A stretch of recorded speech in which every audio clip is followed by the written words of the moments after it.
Welcome to Butter Living. I'm David Butterworth, and this is a podcast about health and about getting back to our playful roots. On today's show, we will be speaking with PhD endocrinologist, artist, and a person who I think is an incredible synthesizer of knowledge. A man who seems to have painted an elaborate and coherent picture of biology in a way that I haven't seen before. His name is Ray Peat. Ray once wrote that once we begin to believe in the future, we understand the possibility of learning more and of being more. We appreciate the unexpected, and we even anticipate the opportunity to confront it. It is in the spirit of these words that I hope today's conversation inspires thought regarding some ideal future and how from conception to the first 2 years of life can be an instrumental period in paving the way for this ideal. I'd like to iterate before we introduce Ray to any listener that we are not advising you to do anything. We simply hope that you go out and experiment, explore, and wonder about life. But whatever happens, good or bad, please do not hold us responsible. Hi, Ray. How are you doing? Hi, very good. Awesome. Well, thanks for being with us today. I think this is really cool. As a kind of a casual way to start, I thought it would be cool for listeners to just hear what you've been up to today and what you had for breakfast. Oh, I usually start with a glass of café con leche, a big glass with some very strong coffee in it, a couple glasses like that, maybe some orange juice, and then later scrambled eggs, usually with cheese. So my breakfast takes about 3 hours. That's awesome. So you put some value, in other words, to how you start the day. Yeah, it gives me time to take an hour or so for thinking what I'm going to do during the day. That's amazing. Ray, I think it's undoubted that a lot of people who listen to this are going to be familiar with you. They're going to have read a lot of your work. But there are going to be some listeners who know nothing about you. Would you mind diving pretty deeply into your background and also maybe tell us why you're such a great person to listen to as far as health and life? I think it's relevant that I was born in the middle of the Great Depression and grew up hearing about the Spanish Civil War, for example, and Italy's invasion of Africa, and then seeing our neighbors included the Dust Bowl immigrants into California, and so seeing wandering homeless men, it was like a precursor to Reagan's time. The seeing people on the highway with their bedrolls between 1940 and 1980, that was rare, but in the Depression, it was a daily thing. And then when the war got started, our family moved from Southern California to Southern Oregon, and in the middle of the war, we were sort of cut off in Southern Oregon. I went to the second grade in the town of Grants Pass, but from third to fifth grade, I was in a one-room schoolhouse outside of town, and we had 8 grades in one room, so I could hear all of the lessons. When I was in the third grade, I would be hearing 7th and 8th graders' lessons, and that gave me interest in the process of education, why they should segregate grades. So you only had the opportunity to hear what they were delivering to each grade. So we always had encyclopedias in the house, and I started reading about education, learned about Bertrand Russell. He was one of my early heroes, and so I looked up information about his school, his wife Dora, and he started a school called Beacon Hill in the 1920s. And from reading about that, then I heard about the experimental college at the University of Wisconsin, started by Alexander Michaeljohn, and from that I heard about Black Mountain College, an experimental college, also in the 30s, and then I got to junior high and discovered that those experimental ideas in education had just sort of disappeared from the culture, and what was coming on in really 1947, 48, and 49 was the establishment of totalitarian education in the United States.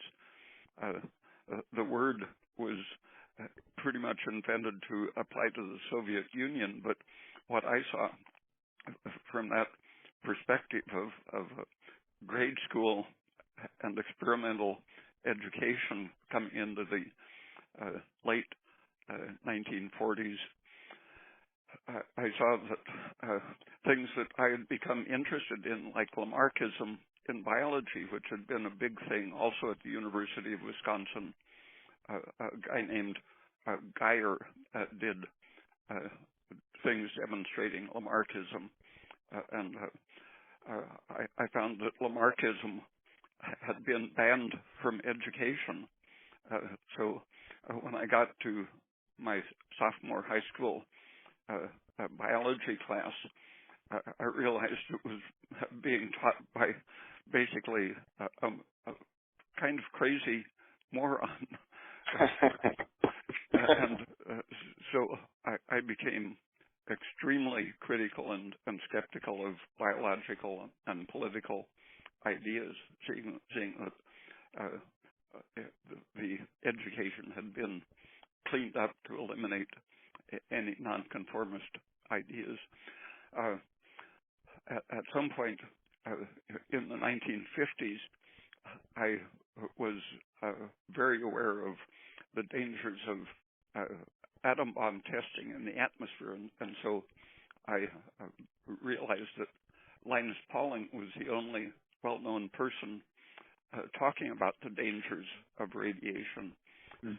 And I learned that an associate of his, Terry Spitzer, I think his name was, at the Oregon State University, had been first a very successful researcher and teacher, but he was fired by the president of the university for writing about Lamarckism. Wow.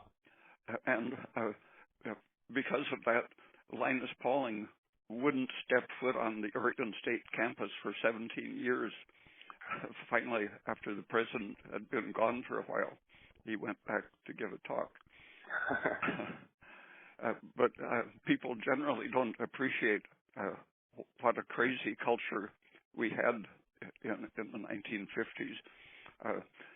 While I was writing letters to the editor of newspapers and such, and Linus Pauling was giving talks, they took away his passport so he couldn't get out of the country because he was opposing atmospheric bomb testing. The government was supporting people like John Goffman to go around lecturing.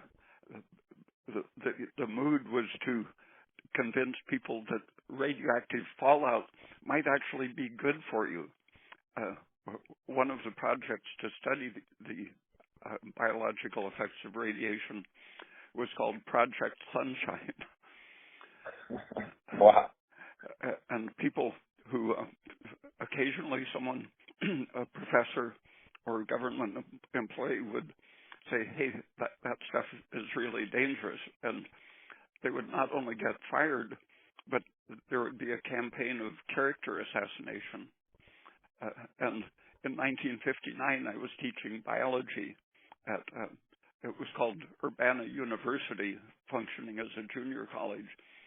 And I was teaching about the biological effects of radiation, among other things. And by chance, a lecturer, I learned that he had been invited because they wanted someone who wouldn't teach about the biological effects of radiation. He had been invited to try out for my job, and he chose to lecture on the biological dangers of radiation. And the weekend after he was there, he got fired from his job at the University of Illinois. And he and I got together to campaign to create a college that would be able to talk about such things, that wouldn't have trustees tied to the military research, and who could freely investigate any subject they wanted. So Leo Koch and I started working on creating a new college. Just as I was getting things organized and he was giving talks, recruiting students, he got a job as a biologist at a mushroom soup company. So I was left to take over the new college, which we called Blake College after William Blake. Awesome. And the idea of that was to get faculty and students together, living together in a community, and able to teach and study exactly what they wanted, and with I and two or three of the teachers were the initial trustees of the organization, but we had it set up so that both teachers and students, after they had been there for, I think it was 6 months, would become automatic trustees. Awesome. So there was no outsider involved. Mm-hmm. But that didn't please the U.S. State Department, because at that time the Vietnam Vietnam War was escalating, and so they cooked up ways to intervene and shut it down. Wow. And so after that, I taught linguistics for a year and decided that I would be more productive studying biology and trying to recover some of the insights that had been shut out of biology 40 years earlier, and decided to go back to graduate school in biology, where I had previously studied literature and linguistics mostly. And that was how I came to be identified with biology rather than literature and art and linguistics. Wow. And that was at the University of Oregon? Yeah, I got my PhD there in '72. That's amazing. Ray, thanks for that. That just gives us just such a good picture of where you've come from. I want to jump right in to what we plan to talk about now, because I think we got some really good stuff. What would you envision as the ideal society or living environment 30 years from now? And I guess another way to put that is, if you were going to write a fiction or nonfiction, I guess, about the world that you would want to live in 30 years from now, what might that look like? What I did in designing Blake College was writing a fiction about what it would be like to have a place where you could do what you should be doing. And that's what I think living should be a matter of learning and exploring what we should be doing so that it's constantly in control of itself. And in 1981, I started doing a series of monthly newsletters, and it was either my first or second issue of that I wrote on the effects of the environment on the gestating brain. And I got interested in the effects of education and nutrition and environment, etc., on the brain at an early age, and that was integrated into my attitude towards free education, that you shouldn't set the curriculum from outside the people who are actually doing the studying, that education, learning, and brain development are a continuous process. It isn't a genetic apparatus of the brain, which is then stuffed with information. But learning and development of the brain is one single process. And unfortunately, our language ties into a culture which ties into people who want to manipulate other people. Mm-hmm. And so as soon as we start learning language in that situation, the way language is controlled by institutions starts making us stupid. There have been a psychologist compared his daughter's development with a monkey's development, and he saw that as soon as his daughter began learning language, she was unable to solve some problems that the monkey at the same age could solve. Wow. Showing that language imposes stereotyped ways of evaluating situations. And that was why I was studying linguistics and psychology in the 1950s and 60s before I specialized in biology, seeing all the effects of the environment, cultural and biological, as shaping how we understand the world, because the brain is constantly being renewed and revised, and its course gets set pretty much during gestation. Mm-hmm. But you can always revise its course on a finer level at any point if you have energetic support. And so imagining the whole situation, as you say, 30 years in the future. Yeah. As it's going right now, the whole situation looks like life might not last more than a couple of weeks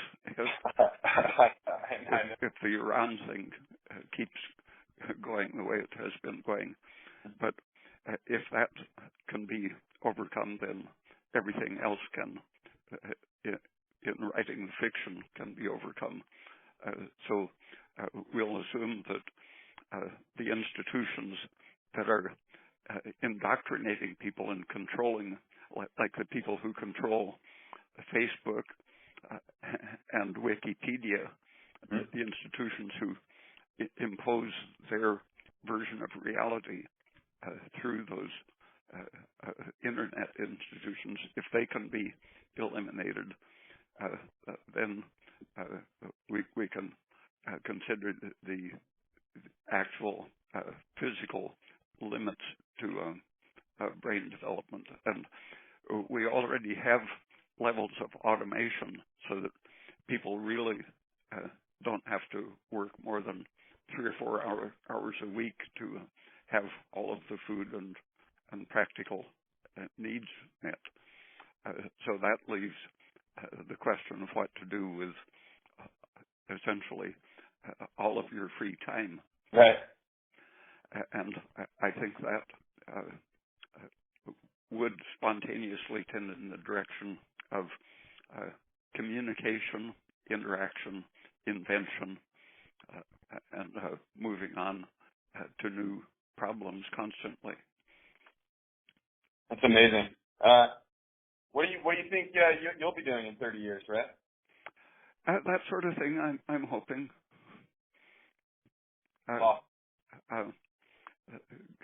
Getting things going that are more interesting than the way they've been going in recent years. What do you mean by that? There are now new generations coming on which are starting to be more critical of the existing institutions, and each generation is freeing itself from the stupefying conditions of the older generations, and so I think anyone who is listening to the events in the culture are going to be participating in, ready to participate in whatever new things become possible. And one of my longtime definitions of culture is that it's the concept, the limits of what is possible. The culture teaches us that certain things are possible, and by definition, everything else must be impossible. So if you simply change your mind, the limits of what is possible become undefined and very open. Changing your mind is the essence of living matter. The biology is changed by every experience. The brain is constantly in development, and that involves what you're learning. So what you learn changes your structure, and so your mind is changed, and so the meaning of what you learned has changed. You're changing your past every time you learn something because you become a different organism. I love that. It reminds me of William Blake.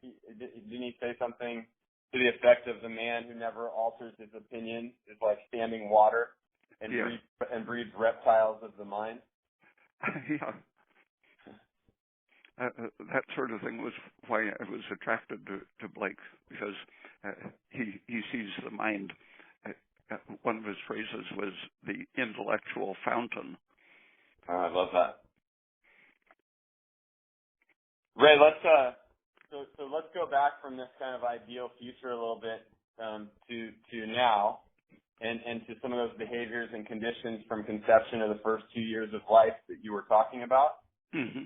Can you be more specific and talk about some of the things that are so valuable in those first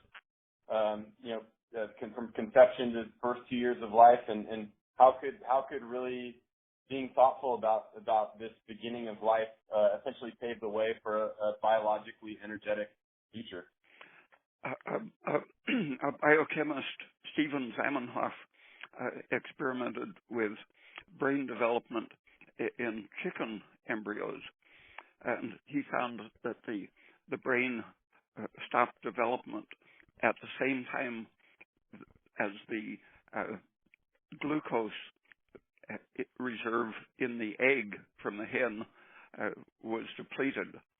And so he added glucose, or amino acids that could be turned to glucose, to the egg. He waited the number of days that he knew the glucose would disappear, then punched a hole in the egg and injected the glucose, and showed that the injection of glucose allowed the brain cells to keep multiplying right up until hatching.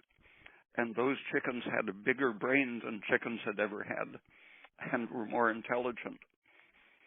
And about the same time, Marion Diamond at the University of California was part of a group that was studying the effects of environment on the brain, and it was very Lamarckian. People didn't talk much about that, but just by giving rats an interesting environment instead of keeping them in a box, just giving them some playground toys basically and a bigger box and a few other rats to visit with, their brains got bigger and their enzyme activity changed. And the thing that least got talked about was that their offspring had bigger brains, bigger, more intelligent brains. And I don't know how many generations that went on, but I think I read that it was 4 generations they had seen a progressive increase in both the intelligence and the size of the brain. And during the same time, 1960s mostly, several other types of experiment and observation were made. Rats and dogs both had their brain development limited by excess estrogen, which lowered their blood sugar, made the glucose less available. The glucose was essential for brain development. So too much insulin or too much estrogen, which activates insulin, either of those would lower blood sugar and simply turn off brain cell multiplication. And polyunsaturated fatty acids were the other main thing that would stop brain development by interfering with the use of glucose. That at the same time was being called I forget the guy's name. Anyway, it was a well-recognized principle that fats block glucose oxidation. And so those 3 things were known to limit brain growth and intelligence. And besides extra glucose simply being added, the level of progesterone was the main thing that protected against estrogen and the excess insulin effect. And to some extent, fatty acids would interfere with the polyunsaturated fatty acid blockage of glucose use. But progesterone affecting the hormone balance was found to produce this transgenerational advance of the brain, and it would show up as ovarian increased activity supporting increased brain size and intelligence. Having that in mind, I was looking around after I got my PhD, looking around for places where research could be continued. I found that the Catholic University in Valparaiso, Chile, had instituted, they were about to institute a new branch specifically to study the influence of nutrition on brain development. And I actually got a signed contract, never did from another university, but I was contracted to direct that program. And so I was planning to go to Chile, but then the 1973 Nixon-Kissinger coup stopped that whole project for 30 years or so. Wow. Ray, I have a couple of follow-up questions. You mentioned the impact of progesterone, just so widely pro-life in its properties. If someone were going to supplement with a supplemental progesterone, what kind of dosages do you think would be appropriate in various contexts? Catherine Dalton in the 40s and 50s was treating premenstrual syndrome patients and menopause patients, but she had lots of patients suffering from poor nutrition who also had PMS problems. And over the years, she was giving them progesterone injections. And after several years of having treated them just for their current symptoms, someone said, it's interesting that your patients' babies are so superior intellectually. And Dalton said, that seems unlikely because they're women with PMS are likely to have pregnancy problems, premature deliveries, and stressed pregnancies. And it's known that their babies average a few points below normal IQs. And so she doubted that the person was right in saying that their babies were superior. So she studied it and found out that all of the progesterone babies were academically superior. Just like the chickens, they had better brains for being exposed to the protective metabolic regulator. And I think she said they were typically around 130 IQs instead of 96 IQs as their older siblings untreated with progesterone. So it was about a 34-point improvement in IQ just for that one addition. She didn't pay attention to their thyroid or protein intake or salt intake or any of the other factors. Wow.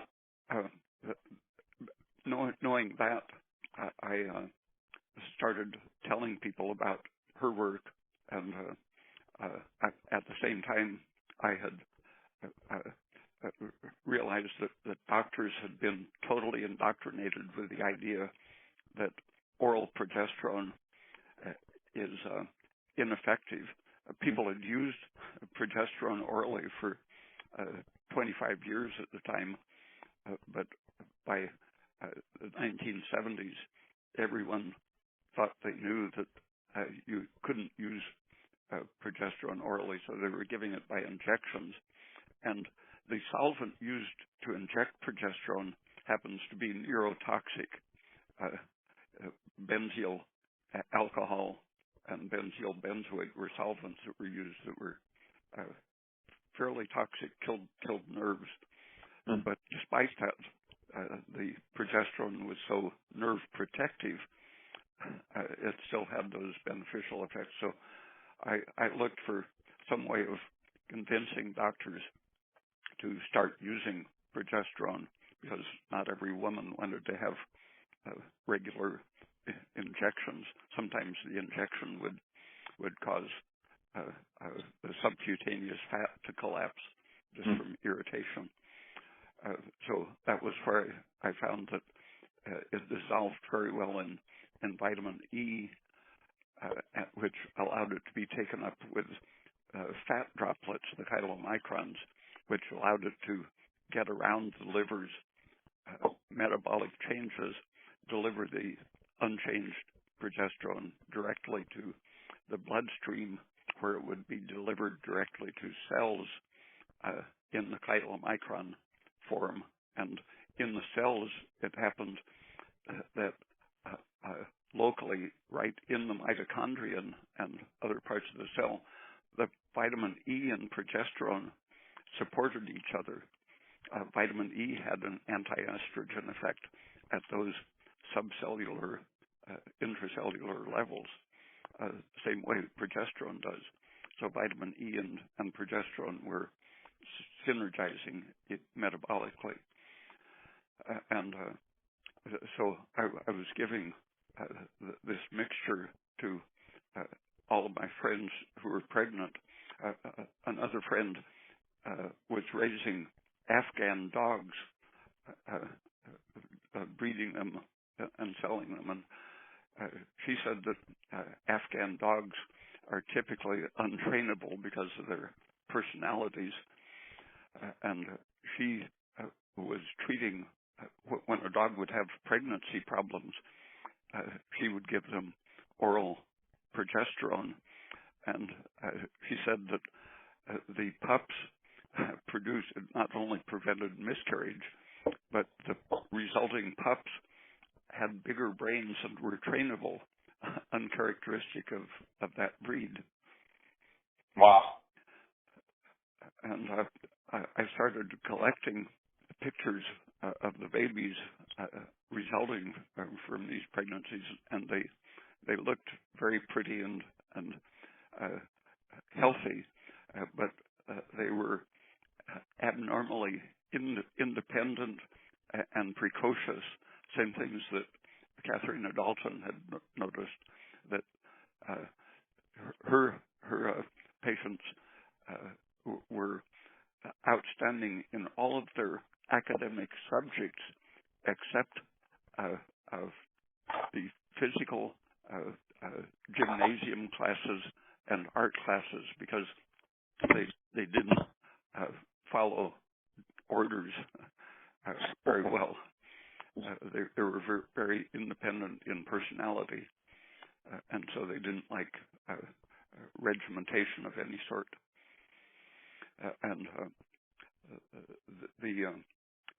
My friends with the progesterone babies had all kinds of stories about the precocious things they would do.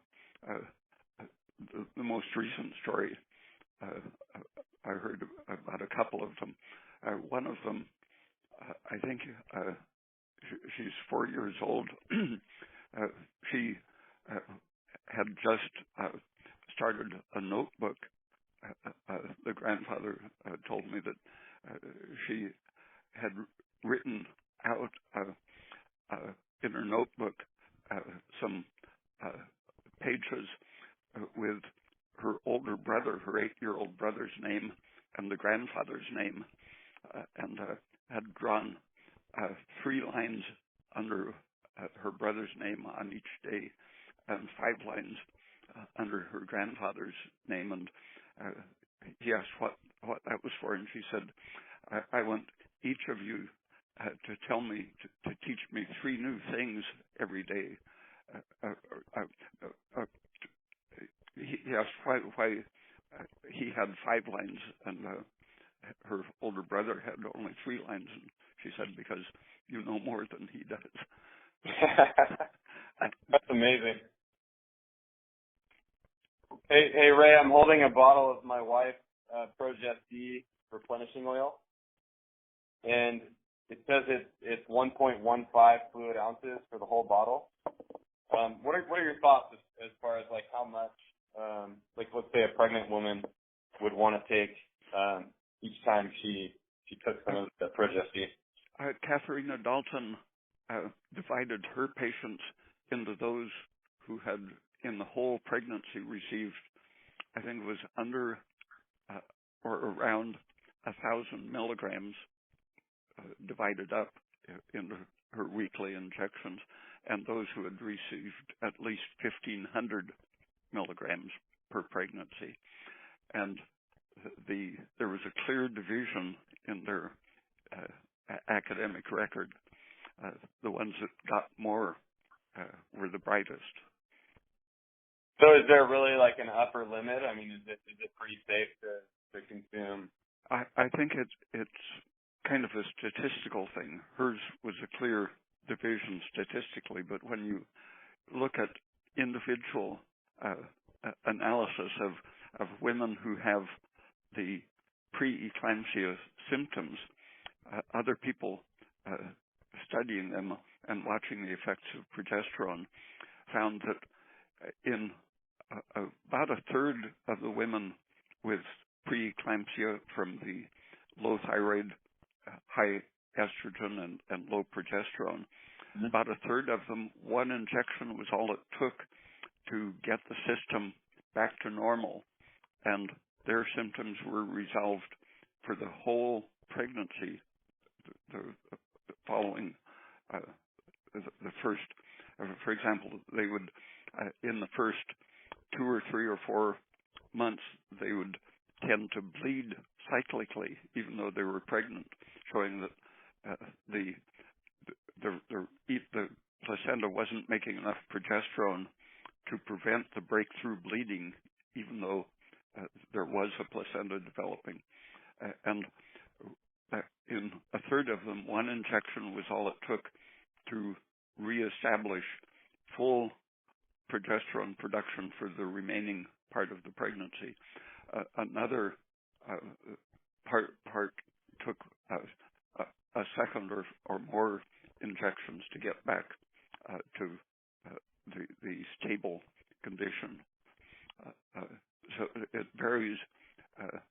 Sometimes a single dose will normalize the whole pregnancy, but to be sure, I think it's best to check frequently to see if your progesterone estrogen ratio and thyroid function are on the curve where they should be. Progesterone should rise steadily in a healthy pregnancy from conception straight up to the day before delivery or the day of delivery.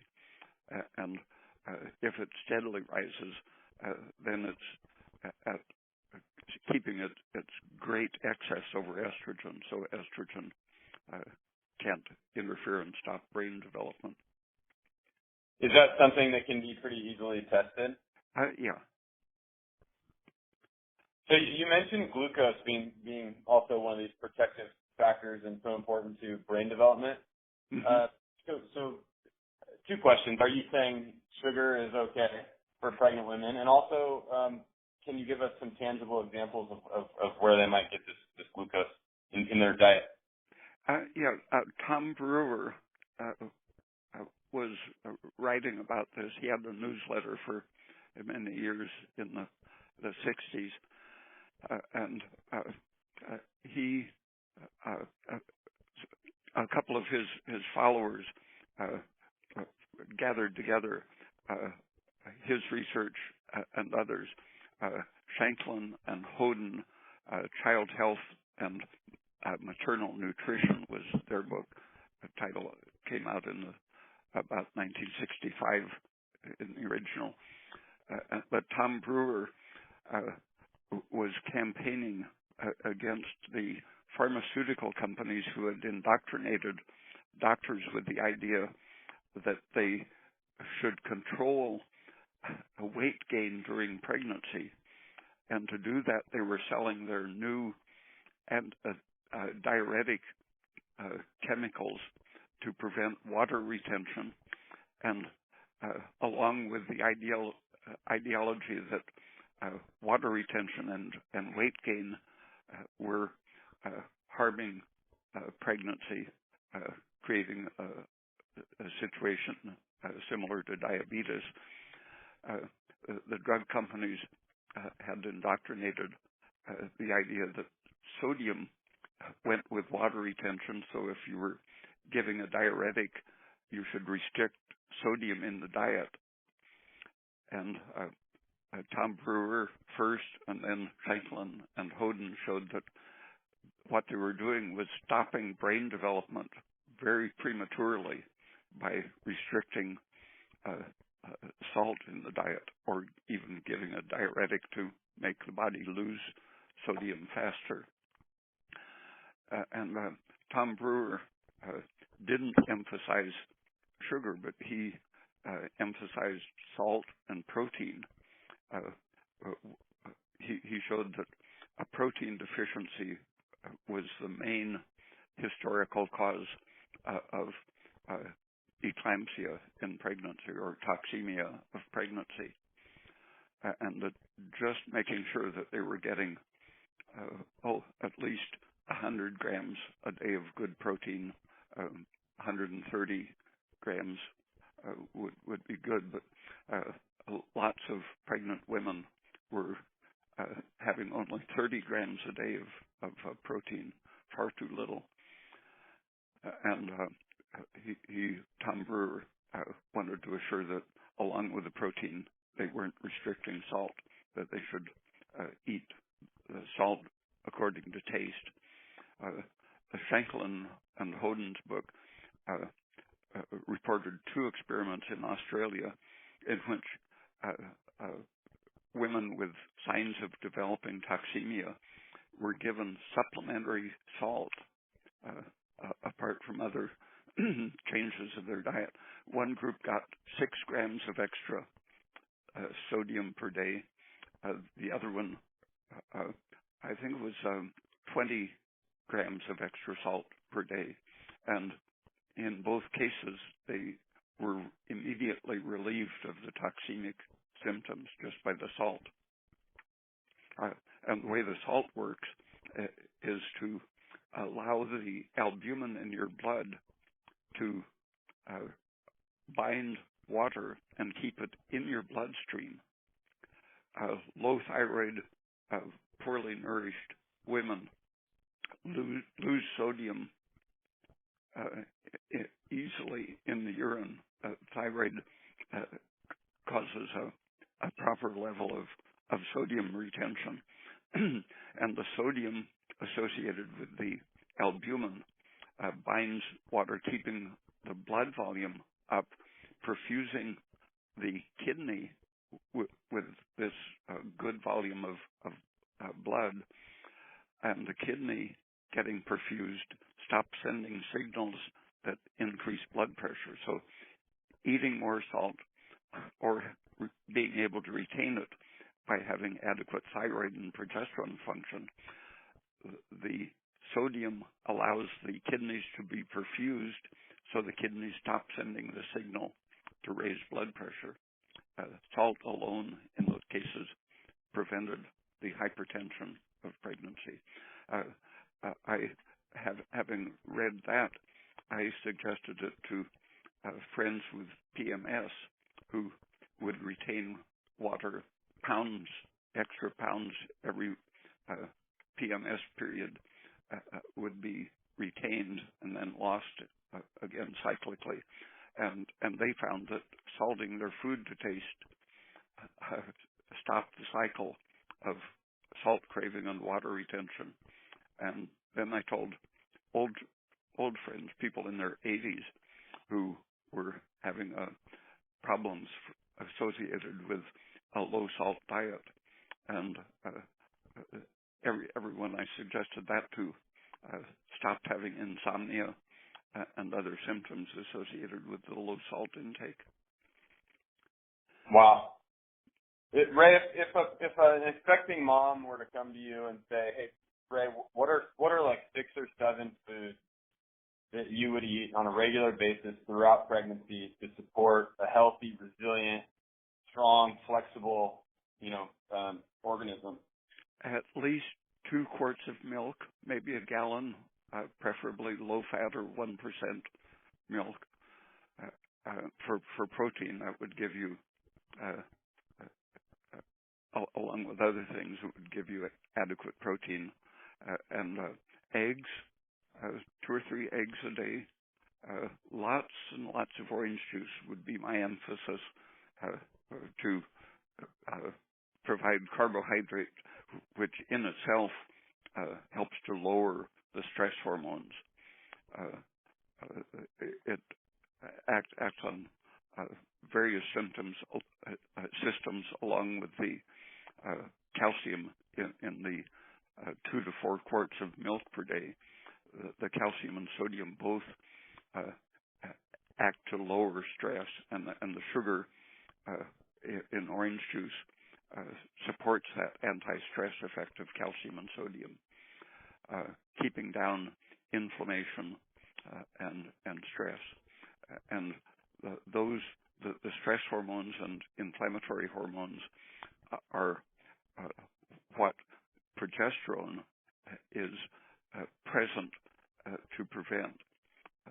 So when you're doing these nutritional things, you're supporting the effects of whatever progesterone the system is making. Awesome. Would you be partial to like fresh squeezed orange juice over like store-bought orange juice? Yeah. it's important to get the sweetest orange juice you can. You don't want to overload on the citric acid that some orange juice has in excess. So good, sweet, fresh oranges are really ideal. You mentioned some of the really destructive effects of polyunsaturated fatty acids on fetal development, brain development for a young organism. Can you give some examples of? I think some listeners might not know completely what exactly would be some examples of polyunsaturated fat. All of the liquid fats, safflower oil, soy oil, canola, anything that's liquid at room temperature is questionable. If it's still liquid at refrigerator temperature, then it's really seriously toxic.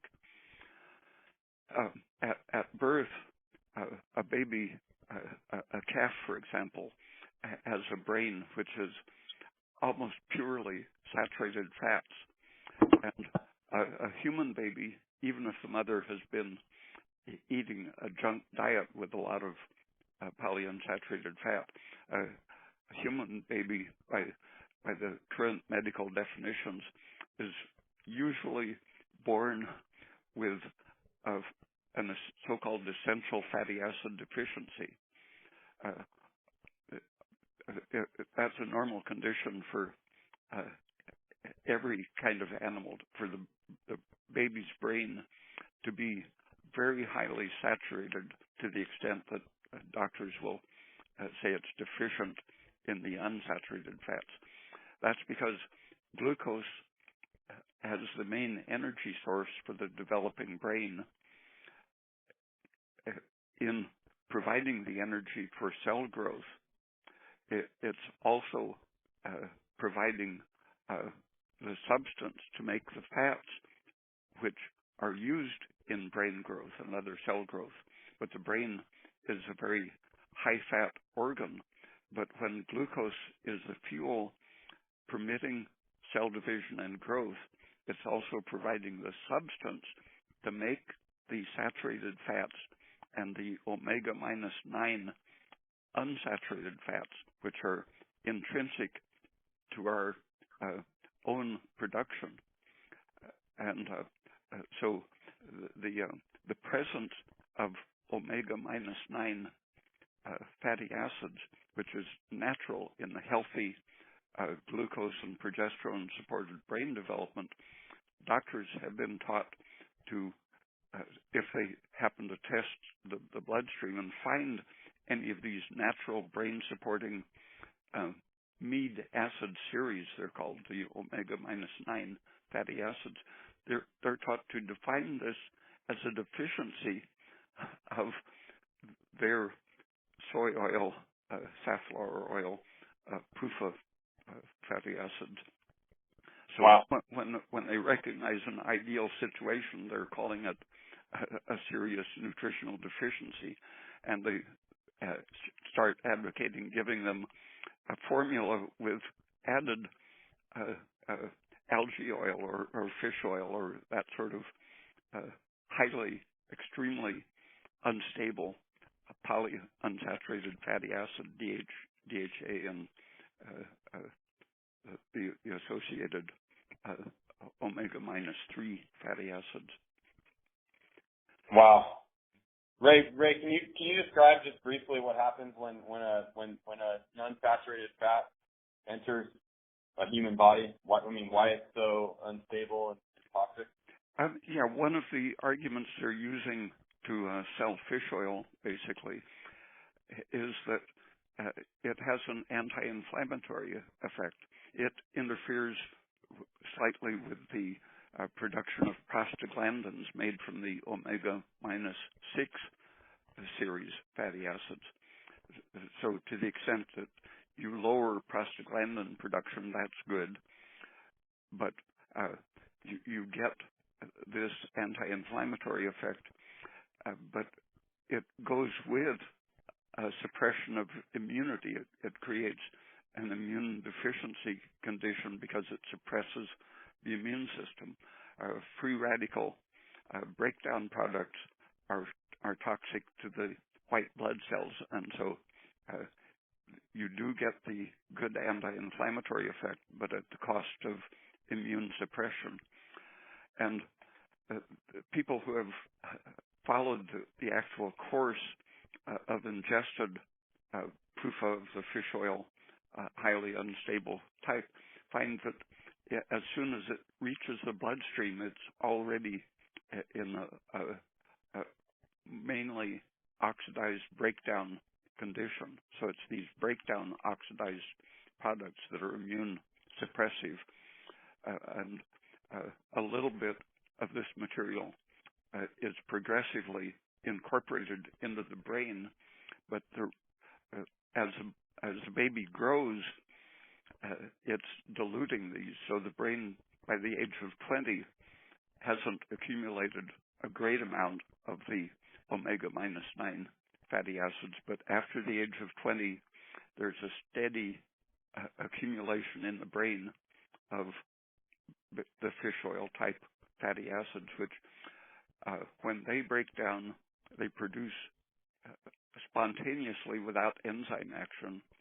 They'll produce things equivalent to the prostaglandins, the pro-inflammatory derivatives of fatty acids. Isoprostanes and neuroprostanes are the two spontaneous oxidative breakdown products of the omega -6 and -9 series of fatty acids, and those do create inflammation and degenerative symptoms. As a calf eats a lot of grass, a little bit of it gets through to its brain. So cows, as adults, do have more PUFA in their brain than at birth.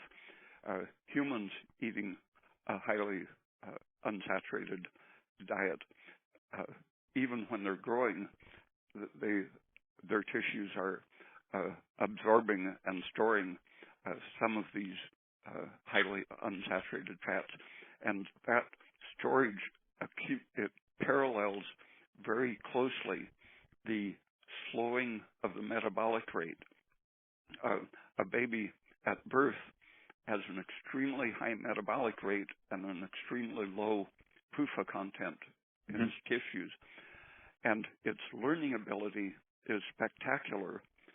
For the first few years, babies are able to learn language several times as fast as adults, and that corresponds to them having a metabolic rate about 2.5 times faster than an adult. But as their tissues accumulate the PUFA by the age of 20, their metabolism has slowed quite a bit, and then for the rest of their life, as they keep accumulating at a higher rate, the metabolic rate keeps slowing down as the degenerative conditions set in. Is it even possible for a young organism growing up to stay in the more metabolic kind of mode of existence and keep tissue content of polyunsaturated fat low? I mean, can we do that through what we consume? Puberty is one of the things brought on. If you look at plants in the summer, when a plant senses that the water supply, for example, is deficient, it'll go to seed earlier than normal. When I worked in the woods, the foreman pointed out that you could make a pine tree produce cones the following season by whacking it with an axe. It sensed danger and decided it had to reproduce. And puberty is similar. When the body senses that its metabolism is being slowed down, it turns on the reproductive system. And in extreme stress conditions, kids can start becoming pubescent well before the age of 10. lots of girls in the U.S. are starting to menstruate at 9, some are even earlier. And in some tropical areas of the world, before industry was making them eat soy oil, the traditional diet incorporated coconuts, and lots of coconut fat was a staple of the diet. In these areas, it was normal for girls not to menstruate at all until around the age of 18, almost twice the years of PUFA-free development between the 9-year-olds in the U.S. and the tropical 18-year-olds. And that slowdown of metabolism corresponds to the increase of estrogen without proper opposition by the other progesterone and thyroid. And so it sets up premature degenerative diseases, menopause, cancer, heart disease, lung disease, kidney disease, and so on. Unbelievable. Well, so would a nice little approach be to keep stress low, cook our eggs in coconut oil and butter, and get a lot of sunshine? I mean, would that be a nice little way to approach that? Yes. Sunshine is an extremely important factor. I've learned that in tropical areas where people have the opportunity for sunshine, culture has taught them to cover up so they don't turn dark brown.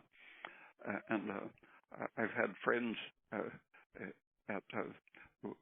within lower than 20 degrees north latitude who avoided the sun so thoroughly that they were vitamin D deficient, and the deficiencies are more extreme and universal in the high latitudes up around 40 or 50 degrees north, but it isn't at all uncommon, especially the Muslim countries where women cover up as much skin as they can. They are extremely likely to be seriously deficient in vitamin D. Calcium intake to a great extent can make up for the partial vitamin D deficiency. Sugar helps to make up for a calcium and vitamin D deficiency because part of the effect of vitamin D and calcium is to keep the energy system, the metabolic rate, working at a good high level. So combining the good calcium intake, lots of carbohydrate, and lots of sunshine, those are, apart from the amount of PUFA in the diet, those are good protective insurance against degenerative diseases. Awesome. Speaking of sugar, carbohydrates, there are certainly some trends I think that people think are healthy, like ketogenic diet and intermittent fasting, or even just restricting sugar. Would you be willing to comment on the effect that these kind of diets might have on a developing fetus? Yeah, some of those fad diets are based on experiments in rodents, and one of the things people usually get wrong about mouse and rat studies is that they are nocturnal animals, and when you're studying them in the daytime, that's the time they normally would be sleeping, and so they're if you're bothering them in the daytime, that's a special intense stress for their systems. And so people typically get their metabolism upside down as far as stress and estrogen and such go. The darkness itself, not related to the sunlight and vitamin D production, but just the absence of environmental light turns on the stress hormones. Partly that's because the red component of light has an electron quenching effect. It calms excited electrons that have been put into that excited state by inflammation or metabolic inhibitors, such as the fatty acids. And the one group of experimenters put a tube in the veins of people who were in the sleep experiment, found that in everyone, every 15 minutes of darkness, the cortisol level increased, rising to a peak around dawn, and then the sunlight would lower it. But they found that if they could go to sleep during the darkness, the rate of cortisol rise was slowed, so that darkness is stressful, increasing all of the stress hormones, but sleep is our defense. Deep sleep is the best defense, but when stress and malnutrition have lowered your hormones, for example, a hypothyroid person typically doesn't ever get into the deepest phase of sleep, and so sleep isn't restorative to the proper extent if your thyroid or other hormones are low. And among the stress hormones are the hormones that regulate sodium and calcium. One of the reasons those minerals are so protective is that sodium inhibits the rise of aldosterone from the adrenal glands, and calcium inhibits the rise of parathyroid hormone from the parathyroid glands. And these normally, along with all of the stress hormones, rise during the night. And aldosterone and parathyroid hormone interfere with mitochondrial energy production the same way polyunsaturated fats do, intensifying the problem of hypothyroidism or glucose deficiency.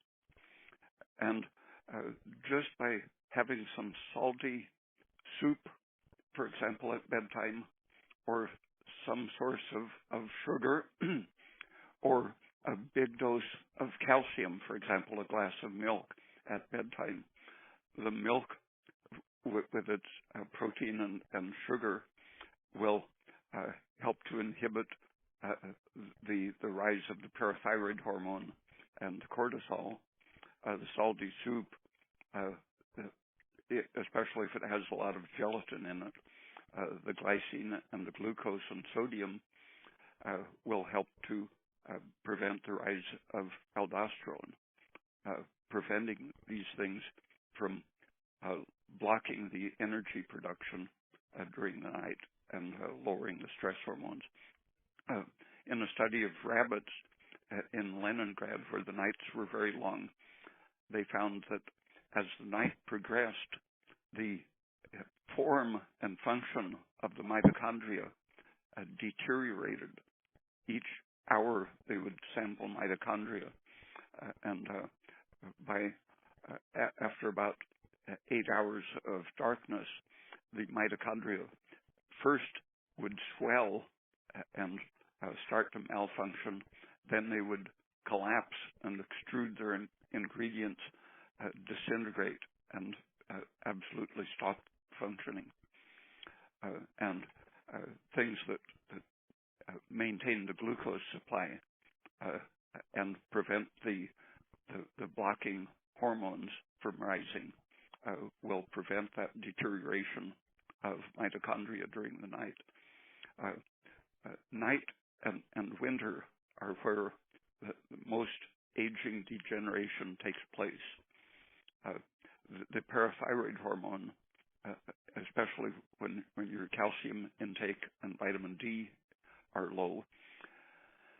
The parathyroid hormone takes calcium out of your bones to make it available for other uses, but it tends to create osteoporosis. So if you measure the urine calcium content in women around menopausal age, almost all of their daily loss of calcium taken out of the bones was in the morning urine. Night was almost fully responsible for the development of osteoporosis, and that's because of the rise of parathyroid hormone. But similar things happen to the other hormones, taking down different tissues. Protein tissues are atrophied during the night. Wow.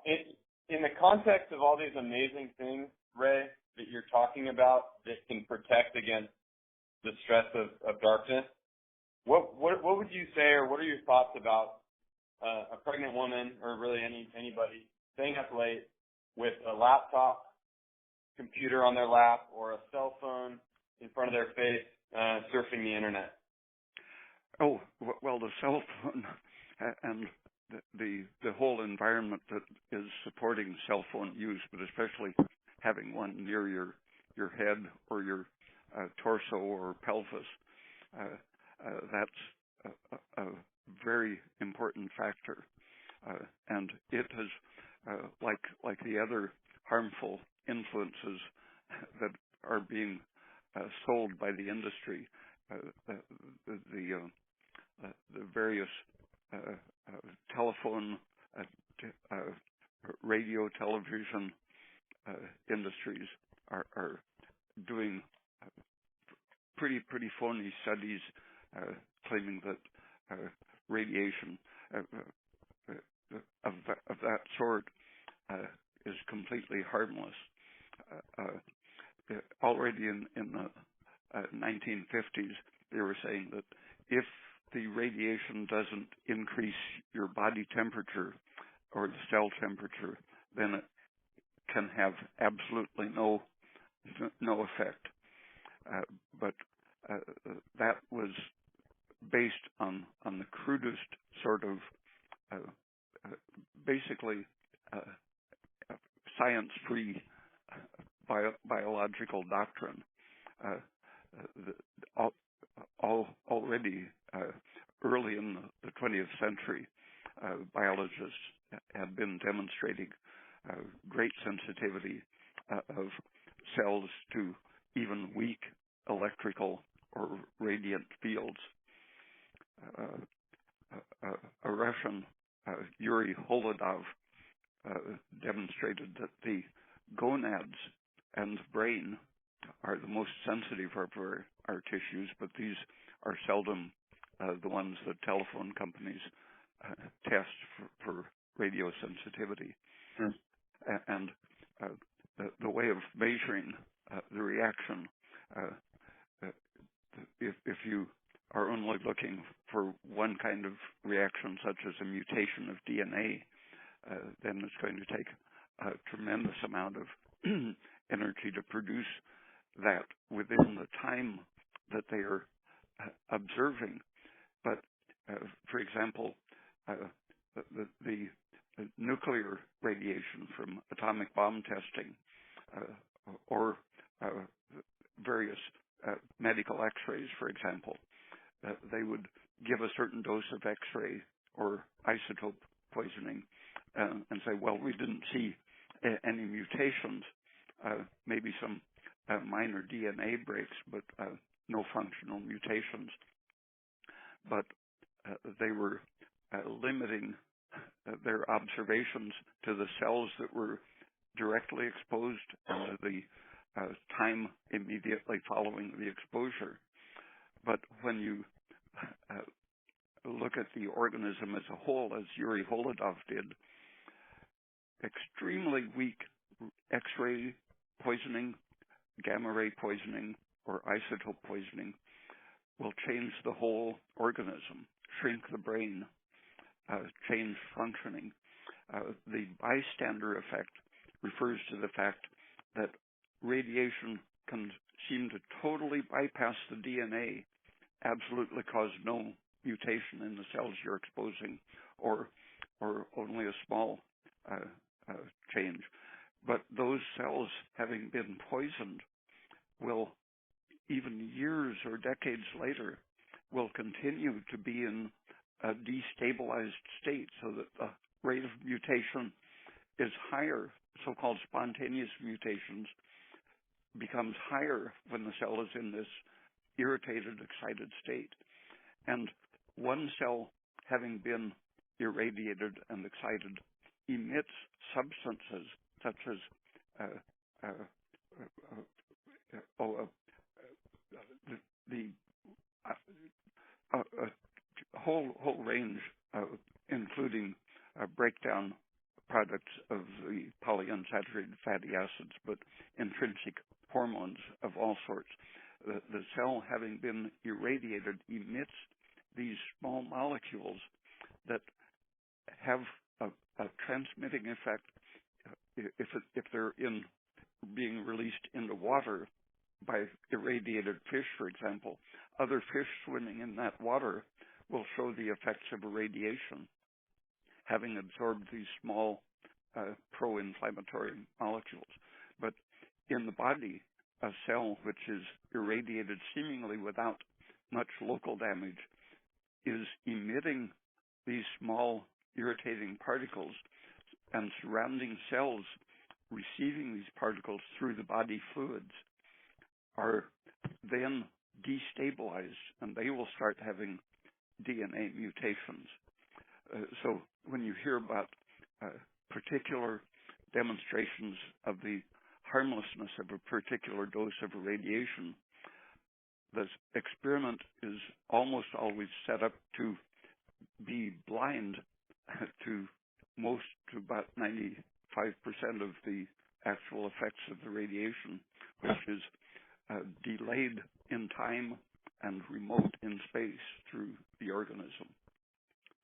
So from that perspective, a tremendous amount of the science is fraudulent, and much of it, Chris Busby in England has outlined. He even had a criticism of some of the research published in the journal, I think it was Genetics, in December of last year.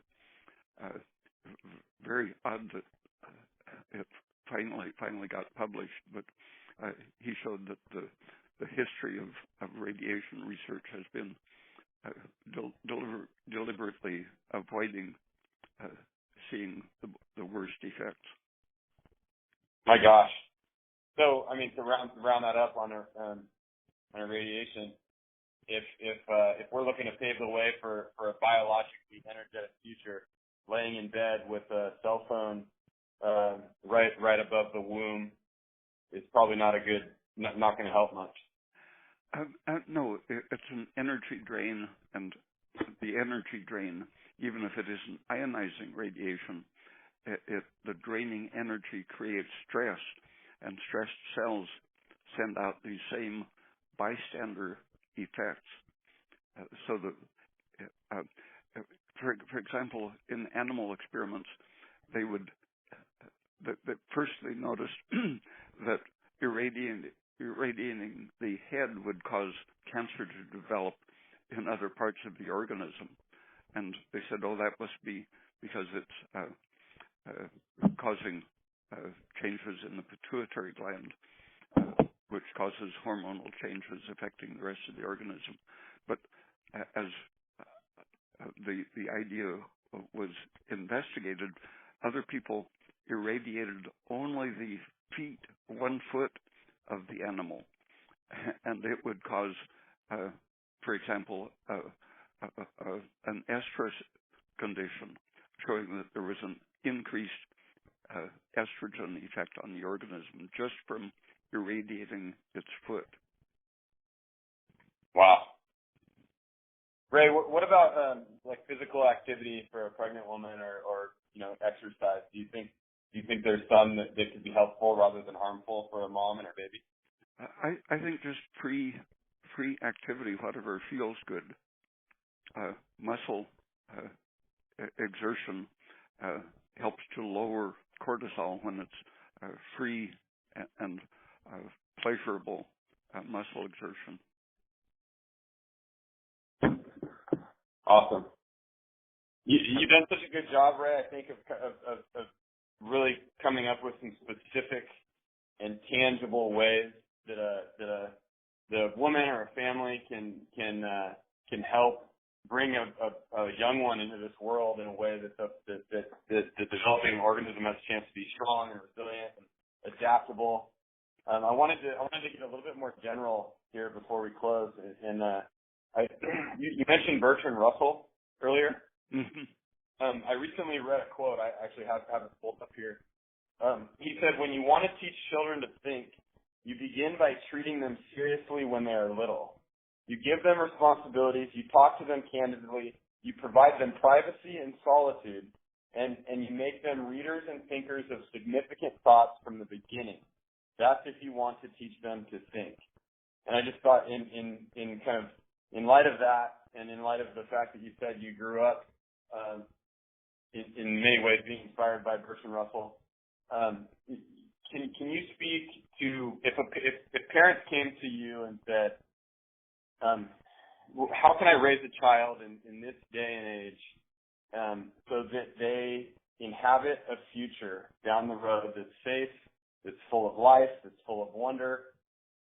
What kind of message could you send to parents? Exactly what Bertrand Russell said. When I lived in Mexico, I noticed that kids were very different from how kids were being raised in the 50s and 60s in the U.S. The idea of childhood was, I think, Piaget, the psychologist of child mentality, had convinced people that you should give kids age-appropriate information that went right with the regimented idea of education. Mm-hmm.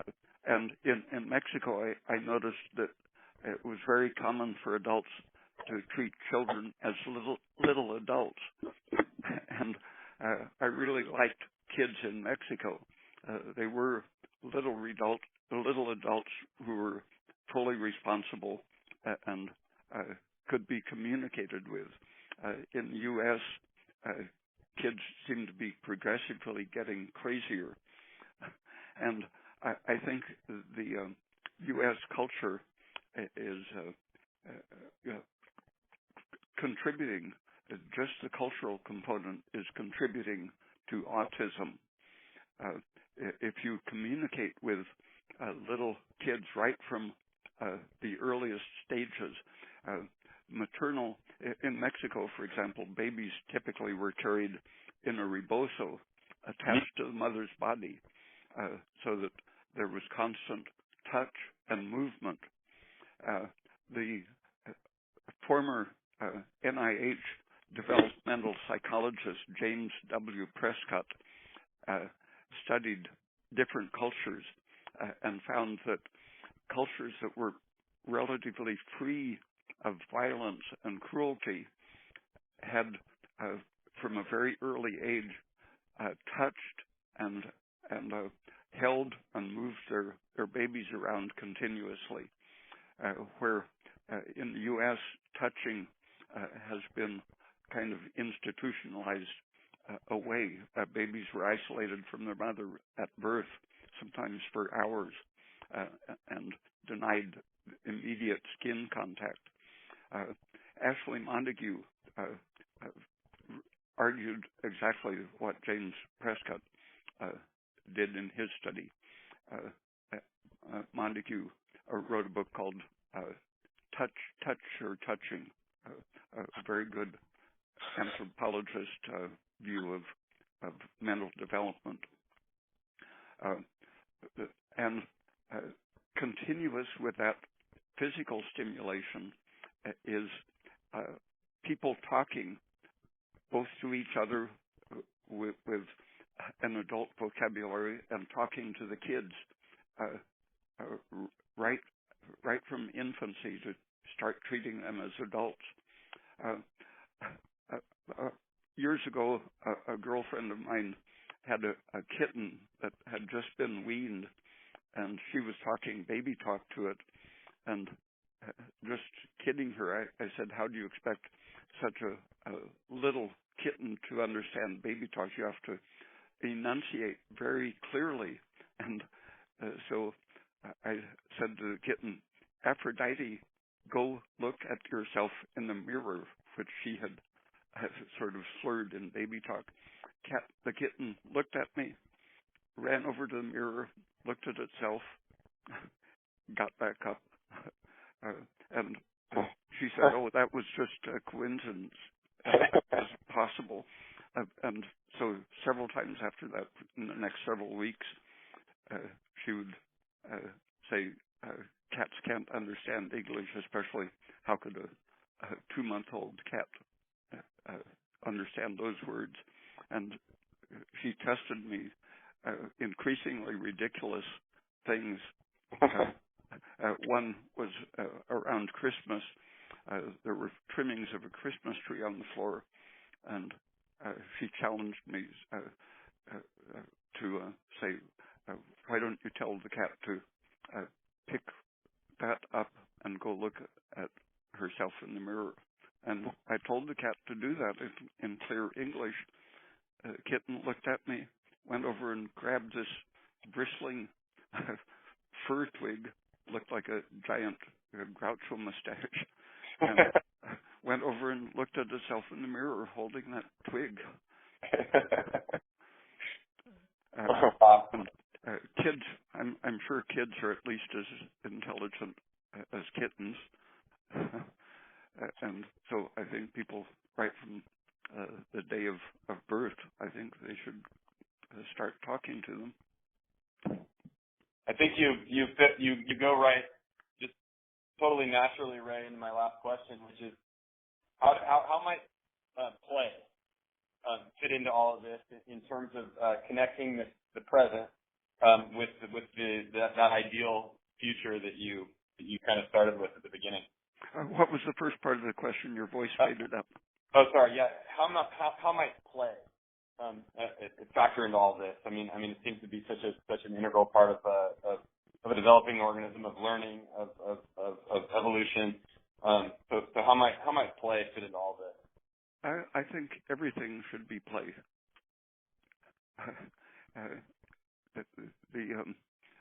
Studying. You need to think of play as a property of life, and it's a type of thinking and brain development. And so if you want to solve a problem in physics, you have to play, at least mentally, play around with all kinds of things, play with objects, investigate things playfully. It's an attitude that without which you don't have science, you have dogma. That's wonderful. I love it. Ray, do you want to add anything to what we've talked about? Oh, nothing occurs to me right now.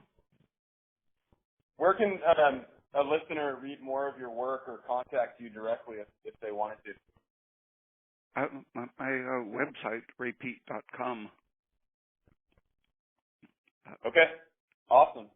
Ray, I actually don't know how to say it enough, and I certainly don't have probably the appropriate words, but it's been just a pleasure hearing you and being able to do this with you. So thank you so much. Okay, thank you. All right. Have a great afternoon. Okay, you too. Bye. Okay, bye.